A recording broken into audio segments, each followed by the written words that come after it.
Olá, bom dia, boa tarde, boa noite. Meu nome é Ricardo Bulhões e hoje a gente vai dar continuidade aos assuntos que estamos trabalhando na disciplina de contratos, Direito Civil 3. E antes de que a gente construa os tópicos da aula de hoje, vamos relembrar o que é que nós já vimos. Muito bem, nós estamos trabalhando com as noções introdutórias da disciplina da ciência contratual. Então, de início de disciplina, é importante a gente conceituar um contrato, dizer quando é que ele existe, quando é que ele é válido e quais são os princípios fundamentais em matéria contratual. E é isso que nós trabalhamos. Me dê 5 minutos. Pois bem, nós vimos que todo contrato possui elementos, perfeito? Cada doutrina conceitua o contrato da sua maneira, mas nós podemos reduzir o conceito de contrato enquanto negócio jurídico. Então, eu abro parênteses. Se é negócio jurídico, possui dois elementos: intuito negocial, ou seja, uma vontade específica de realizar um negócio, e manifestação de vontade, mola propulsora dos negócios jurídicos. Além disso, é um negócio jurídico em que as partes têm autonomia da vontade, que você já sabe o que é, inclusive se materializa enquanto princípio fundamental em matéria contratual, é essa liberdade de contratar, que não é absoluta, mas estamos trabalhando com a disciplina de direito privado e não tem nada mais privado do que um contrato, tá?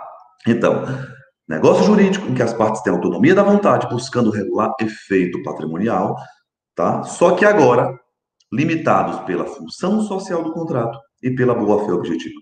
Isso é tão importante, que nós, no nosso primeiro encontro, iniciamos a leitura do Código Civil, ali na parte de contratos, estampam, abre a parte contratual, artigo 421 e artigo 422, respectivamente, função social do contrato e boa-fé objetiva. Naquela oportunidade, nós temos o sentido da função social, nós conceituamos o dever de boa-fé, esse dever de honestidade, lealdade e retidão que devem permear as relações jurídicas. No nosso segundo encontro, nós trabalhamos com os princípios fundamentais em matéria contratual. Nós vimos que os contratos têm que ser livres via de regra. Então, princípio da autonomia da vontade, enquanto princípio fundamental, princípio da obrigatoriedade, pacta sunt servanda. Ninguém pode ser obrigado a realizar contratos, mas uma vez feito, eles devem ser mantidos. Sob qual fundamento, qual finalidade? Segurança jurídica. Nós vimos o princípio da revisão contratual, relatividade dos efeitos do contrato, supremacia da ordem pública sobre a particular. E nós fechamos o nosso último encontro falando de um princípio fundamental: boa-fé objetiva. Naquela oportunidade, nós diferenciamos o que é a boa-fé objetiva da boa-fé subjetiva. No artigo 422 está materializada a boa-fé objetiva, ou seja, a intenção das partes, a boa-fé subjetiva, ela não importa. O que importa são os atos materializados, formalizados, praticados. Esse dever de honestidade materializada concretamente. Pois bem, e a boa-fé, ela é tão importante que dá o tom do nosso encontro de hoje. Porque o nosso tema, vamos dividir a nossa tela, o nosso tema de aula de hoje é trabalhar com os desdobramentos da boa-fé no Código Civil de 2002.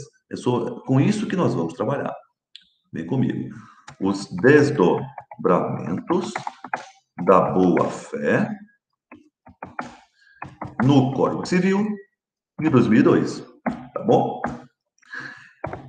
Então, convém aqui eu iniciar essa aula de hoje dizendo o seguinte: não importa os princípios e subprincípios que iremos trabalhar nessa aula de hoje, eu ainda estarei falando de boa-fé, tá? Então, você vai perceber que nós vamos trabalhar com proibição do venire contra factum próprio, supresso, surrectio, tucoque, cláusula de stopper, não importa. Ainda estou falando desse dever de honestidade, lealdade, retidão que devem permear as relações contratuais. Você já sabe, porque nós já trabalhamos, esse dever de honestidade, ele é tão importante, que deve estar presente antes da relação contratual, durante as negociações, independente da fase, se negociação preliminar, se proposta, aceite, não importa. Inclusive, após o término da relação contratual. E é isso que fala o artigo 422 do Código Civil. O primeiro desdobramento da boa-fé no Código Civil de 2002, ele pode ser chamado de proibição do venire contra factum proprium. Teoria dos atos próprios. Proibição do venire contra factum próprio. E quais são os sentidos? Qual é o conceito dessa proibição do venire contra factum próprio? Muito bem. Em matéria contratual, o venire contra factum próprio significa dizer que, primeiro sentido, as partes numa relação contratual não pode existir movimentos contratuais contraditórios. Não é possível existir movimentos contratuais contraditórios, de acordo, esse é o primeiro sentido da proibição do venire contra factum próprio, porque se uma parte diz algo e depois muda isto, eu não estou dizendo que não pode haver o arrependimento em um contrato, principalmente a depender da fase em que ele se encontra, tá bom? A gente vai trabalhar com formação contratual e você vai perceber que toda relação contratual, por mais simples e rápida que possa ser, ela possui algumas fases. Negociação preliminar, proposta, aceite e conclusão. A fase de pontuação, que é essa negociação preliminar, ela não cria vínculo ainda, tá? Mas a depender da fase em que o contrato ele se encontra, as partes não podem dizer algo e contradizer a sua própria fala. Perfeito? Não pode existir movimentos contratuais que se contradizem, contraditórios. Mas, além disso, pela proibição do venire contra factum próprio, eu posso falar também que as partes numa relação contratual não podem abusar da sua posição jurídica. Não é possível o abuso da posição jurídica. Então, olha que coisa interessante. O professor Pablo Stoso e Rodolfo Pamplona, eles falam o seguinte, que todos os desdobramentos da boa-fé no Código Civil de 2002 poderiam ser reduzidos nesse único subprincípio, nesse único princípio, proibição do venire contra factum próprio. Mas a doutrina, ela entende e convencionou que é possível você esmiuçar a boa-fé e você conseguir deslocar determinados conceitos a determinadas situações. Vocês vão entender perfeitamente ao longo da minha fala, tá bom? Então, antes da gente trabalhar com outro princípio, desdobramento da boa-fé, permita só trabalhar o seguinte como exemplo. Primeiro, vamos pensar aqui em abuso da posição jurídica. Vamos pensar aqui, deixa eu botar aqui o exemplo.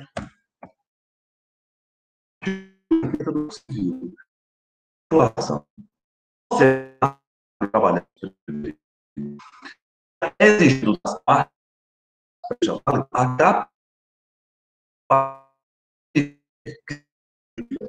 menos de 16 anos e praticar uma relação, um contrato, por exemplo, de aluguel, esse contrato é nulo. Por quê? Porque a parte precisa ser representada.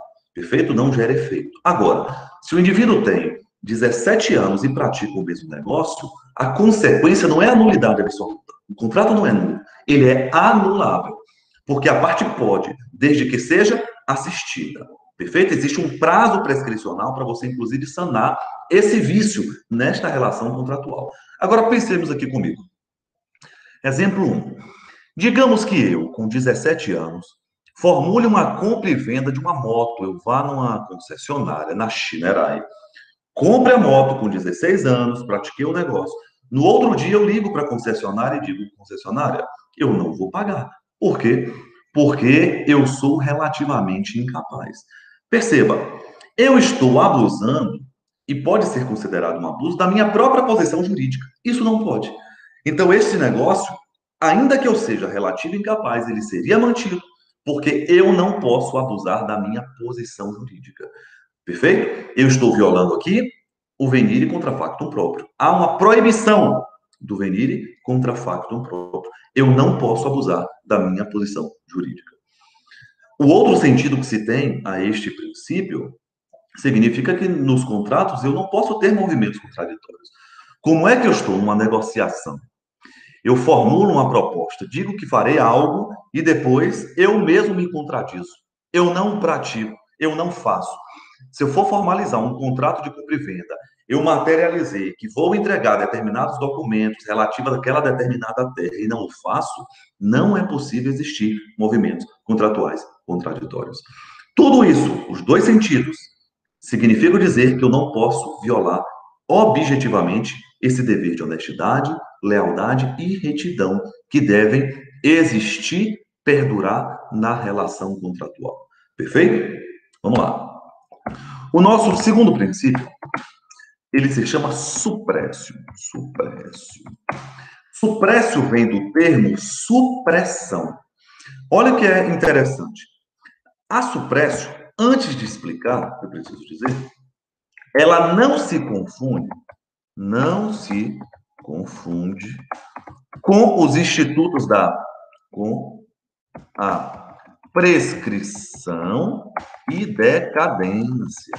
Entenda, suprécio não é prescrição e não é decadência.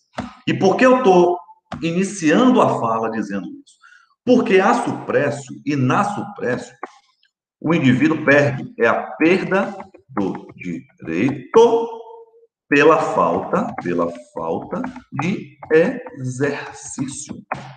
Na suprécio, o sujeito perde o direito pelo não uso. É exatamente isso. Só que olha que coisa interessante. Suprécio não se confunde com prescrição. Porque na suprécio você não trabalha com prazo. Qual é o prazo para eu perder o direito pelo não uso? O prazo é a situação fática, é o contexto, são as circunstâncias que devem ser interpretadas. Nós já falamos no nosso segundo encontro que o que é considerado enquanto honestidade deve ser interpretado de acordo com o contexto. E se interpreta o direito dos primas é o homem médio, é o homem comum. Então nós devemos analisar a situação para saber se naquele contexto o indivíduo perdeu o direito ou não perdeu. Mas tanto na Suprécio como nos outros institutos, nós ainda estamos falando desse dever de honestidade, de lealdade e retidão. Nós ainda estamos falando de um dever de boa-fé. Então, vamos pensar aqui em um exemplo do Suprécio. E eu vou botar aqui, eu vou explicar a perda, a utilização, aliás, utilização de área comum de condomínio. Eu vou dar um outro exemplo, mas esse exemplo é o que a doutrina toda fala, independente da obra. Olha que coisa interessante. Pense aqui comigo. Digamos que, hipoteticamente, toda sexta-feira eu tenho um grupo de amigos e eu vou jogar bola em determinado condomínio. Para que eu utilize a quadra do condomínio, é necessário que se pague a taxa de R$ 100 para que se utilize. Um belo dia, a síndica do condomínio olha para mim, se afeiçoa e diz assim: Ricardo, hoje você não vai pagar. Então eu começo a utilizar aquela quadra e eu não pago a taxa de R$ 100. Eu utilizo 1 mês, 2 meses, 3 meses, 1 ano, 2 anos, 3 anos. Eu começo a praticar e utilizar aquela quadra e não me é cobrado nenhum valor. Determinado dia, essa moça ela acorda revoltada por N motivos e ela, quando eu chego para poder jogar bola, ela fala assim: hoje não. Hoje tem que ser realizado o pagamento deste valor. Eu posso trabalhar aqui que essa cobrança, sem qualquer notificação, sem um prévio aviso, pode ser considerada enquanto existência de suprécio. Ou seja, eu posso alegar que o condomínio perdeu o direito de cobrar essa quantia pela falta de exercício. Houve a perda do direito pelo não uso. Eu não estou dizendo que eu não posso, em um momento futuro, efetuar ou iniciar a cobrança novamente.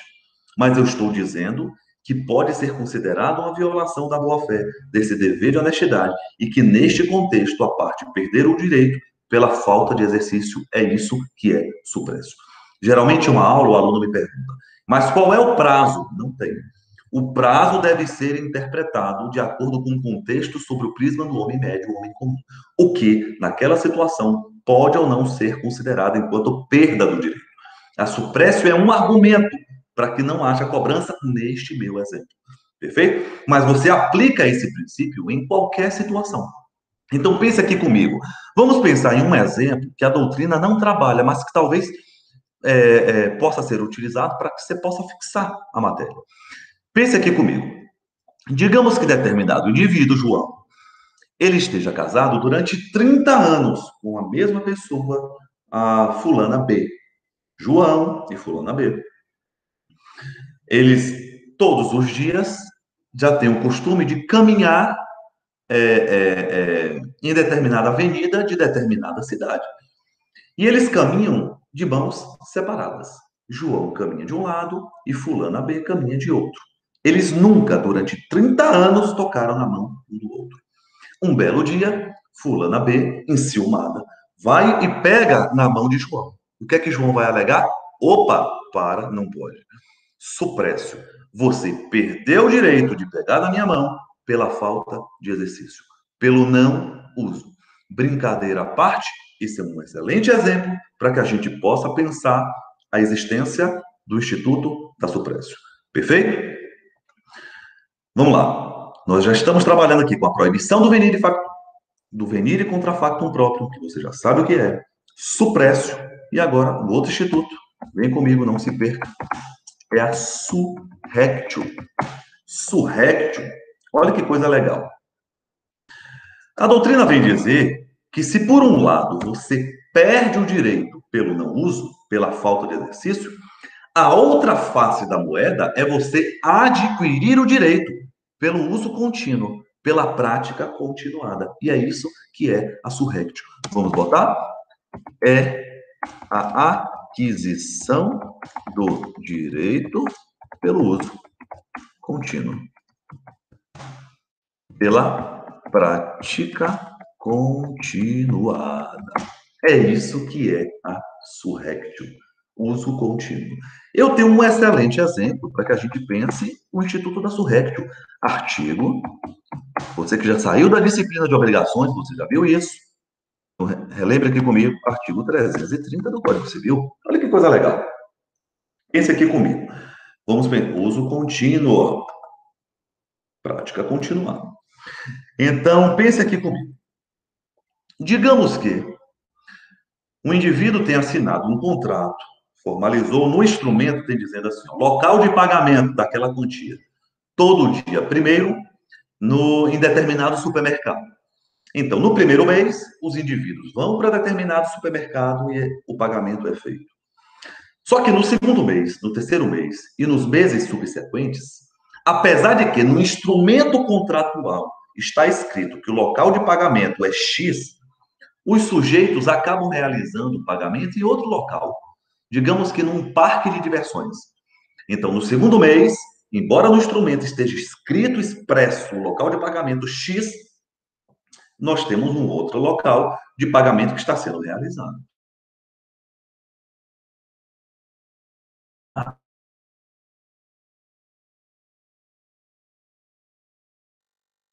Uma alteração do local de pagamento. Houve a existência daqui, eu consigo presenciar o Instituto da Surrectio. Porque as partes não podem dizer que o contrato foi descumprido, porque houve a aquisição do direito pelo uso contínuo. O local de pagamento foi modificado em função das práticas que estavam sendo realizadas. É isso que fala o artigo 330 do Código Civil. Quer ver um outro exemplo que nós podemos dar aqui? A distribuição de lucros. Deixa eu botar aqui que eu acabei não vendo. Distribuição de lucros. Imagine aqui o exemplo de surrectio. Olha como a gente consegue aplicar em qualquer situação contratual. Esses institutos são teses a serem postuladas, seja para manutenção do contrato, seja para revisão do contrato, ou em última ratio, porque você já sabe que os contratos foram feitos para existir em função de segurança, mas em última ratio para extinção contratual. Então pense aqui comigo. Imagine que eu tenho uma sociedade e que a distribuição de lucros seja feita na proporção de 90% a 10%. Eu fico com 10% dos lucros e o meu sócio fica com 90% dos lucros.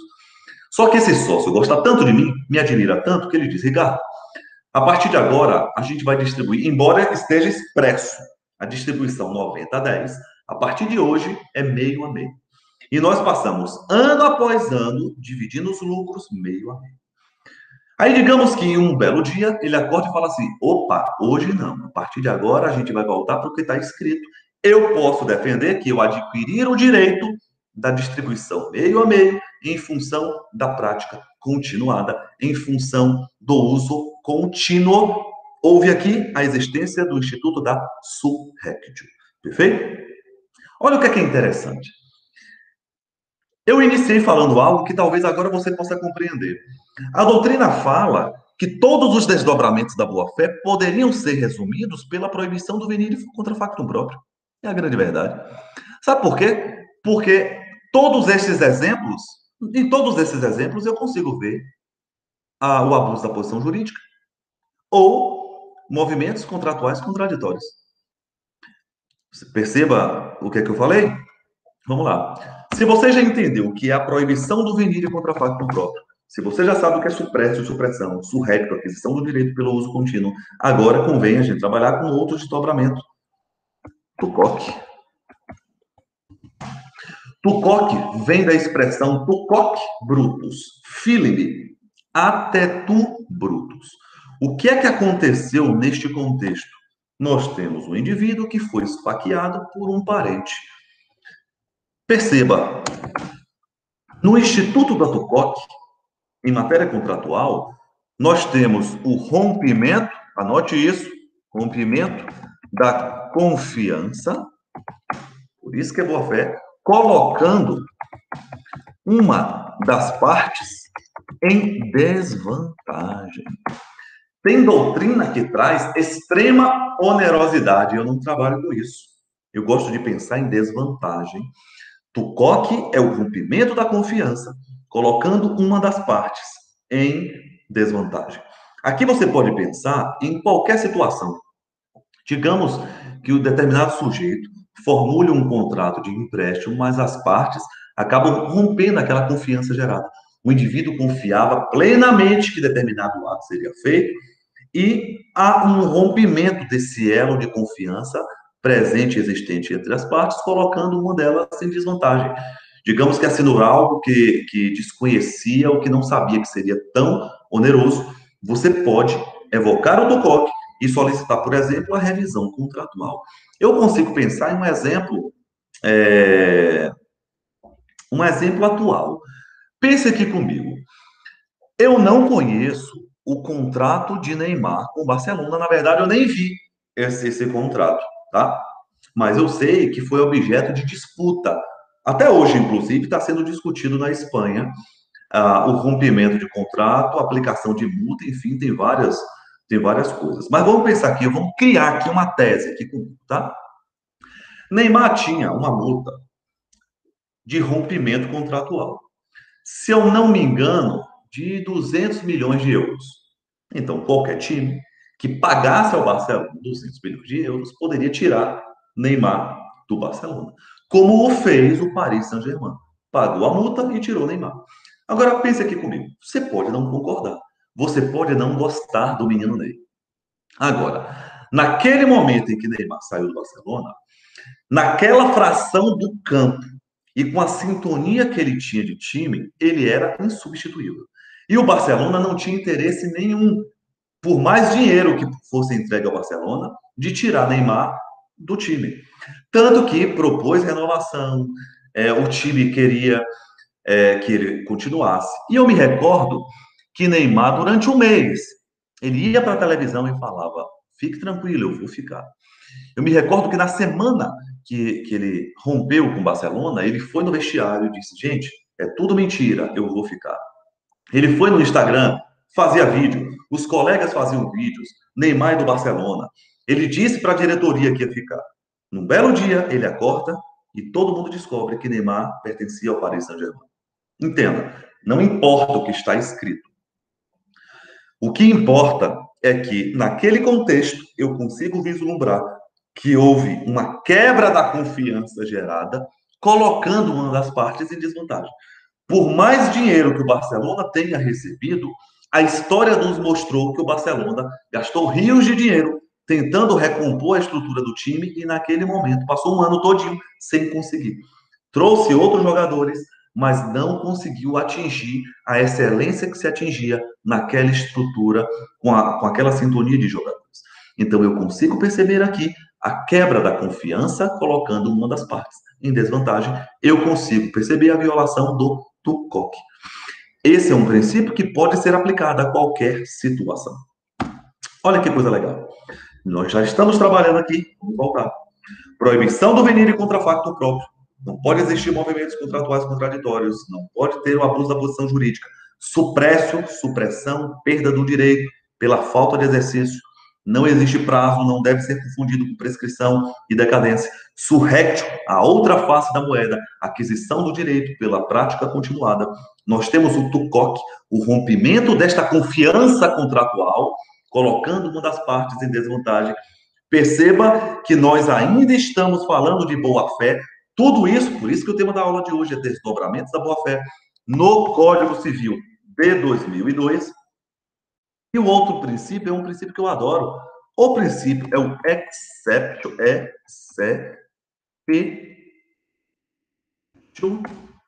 doli. Exceptio doli, também chamada de exceção dolosa. O que é que eu não posso fazer? Eu não posso praticar o direito, ter o exercício do direito para prejudicar uma das partes contratuais. Eu não posso ter, portanto, e praticar, deixa eu ver isso aqui, o abuso do direito. Olha que coisa interessante. Você já sabe, porque você já viu em outro momento, aqui a gente só vai estar lembrando, que o ato ilícito, conceitualmente, para o direito civil, ele tem uma noção muito maior do que, por exemplo, o ato ilícito para o direito penal. Porque o ato ilícito para o direito civil, ele engloba tanto a intenção, o dolo, como a culpa, né? A imprudência, a negligência e a imperícia. Mas também engloba a própria utilização do direito. É isso que é o abuso do direito.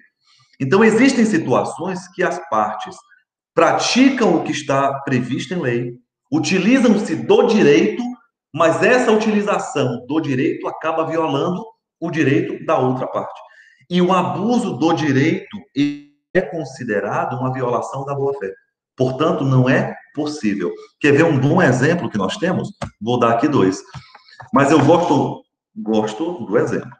Existe uma coisa que se chama assédio processual. Você já sabe e você já viu que o devido processo legal é a base, é o sustentáculo de um ordenamento jurídico, aliás, da estrutura do próprio Estado.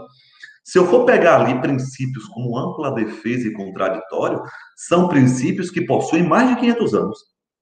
Tamanha importância está completamente vinculado, por exemplo, à dignidade da pessoa humana. A sua existência pode anular, por exemplo, qualquer ato, é nulidade absoluta, por exemplo. Agora, eu não posso utilizar do processo para tumultuar o próprio processo. Eu não posso utilizar dos instrumentos que o Estado, que o devido processo legal me concede para que eu viole direito de outro. Então, o assédio processual é considerado um abuso do direito, portanto, ato ilícito, violador da boa-fé objetiva, exceptio doli. Isso não é legal? Isso é muito interessante. Eu tenho um outro exemplo que geralmente eu dou em sala de aula. Cobrar alguém é devido. Eu posso cobrar. Isso é devido. Eu posso entrar com a execução, seja de título judicial, seja de título extrajudicial. Agora, o que é que eu não posso? Eu não posso abusar do meu direito de cobrança.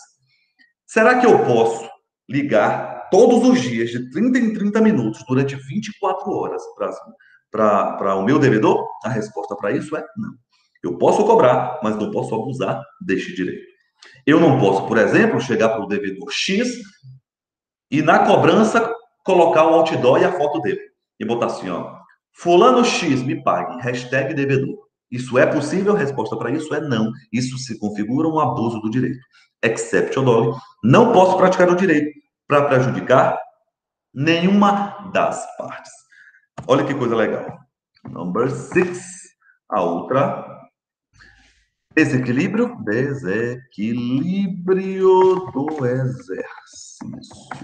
direito.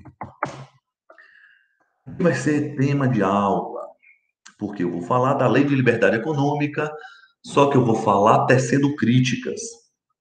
Mas olha que coisa legal. Nós já falamos em algum momento que no final de 2009 sobreveio do ordenamento jurídico uma lei chamada Lei de Liberdade Econômica, que alterou alguns artigos, alguns institutos. No direito civil, por exemplo, foi alterado o artigo 50, que fala de despersonalização da pessoa jurídica, criando outros critérios. O artigo 113, que mudou regras de interpretação dos negócios jurídicos. Nós somos diretamente afetados em função disso. E mudou, na verdade, inseriu na parte contratual o artigo 421-A do Código Civil. A gente vai falar sobre isso. Mas olha que coisa interessante. Aqui eu não estou falando de exercício do direito para prejudicar, mas eu estou pensando no exercício do direito enquanto não paritário, enquanto desequilíbrio da relação contratual. E, via de regra, as relações contratuais devem ser paritárias. A gente presume, inclusive, em contratos de adesão. Isso daqui eu vou fazer e vou tecer críticas ferrenhas. Mas eu preciso dizer que numa relação contratual, o direito deve ser colocado para ambas as partes, contratante e contratado, enquanto equilibradas. Mesmo em um contrato adesivo, em que uma das partes só consente, você não reformula o que está disposto no instrumento, mas ainda assim é necessário que haja um equilíbrio no exercício do direito. Qualquer ruído que exista, nós podemos entender que houve um desequilíbrio no exercício do direito. Portanto, violou-se a boa-fé. Portanto, a relação contratual pode ser revista. A relação contratual, em última rádio, pode ser anulada. O nosso último subprincípio é chamado de cláusula, né? Cláusula de Stoppel. Stoppel. Olha que coisa legal papai vai dizer para você. Cláusula de Stoppel. Você precisa saber o seguinte.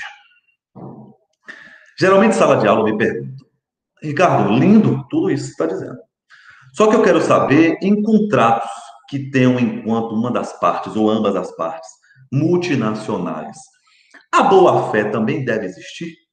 Será que a boa-fé também existe? Hoje, por exemplo, trabalhei com uma situação de um contrato feito na Espanha, por exemplo, com um brasileiro. E você deve saber que a cláusula de Stoppel nada mais é do que a referência da boa-fé nas relações internacionais. Bora botar isso? É a boa-fé nas relações internacionais. É isso que é a cláusula de Stoppel. Ainda assim, nas relações internacionais, implicitamente, expressamente, deve existir esse dever de honestidade, lealdade, retidão, que deve permear as relações jurídicas. Eu vou fechar aqui a tela. Quero olhar para você e dizer que o nosso conteúdo de aula é exatamente esse: os desdobramentos do princípio da boa-fé no Código Civil de 2002. Quero agradecer a você pelo prazer que é ministrar este conteúdo. Desejar para você uma excelente semana. Que Deus te abençoe. Qualquer dúvida, me procure nas redes sociais. No Instagram, procure Professor Ricardo Bulhões. Eu estou em podcasts, tenho um canal no YouTube, enfim. Deus te abençoe. Um forte abraço. Tamo junto. Valeu.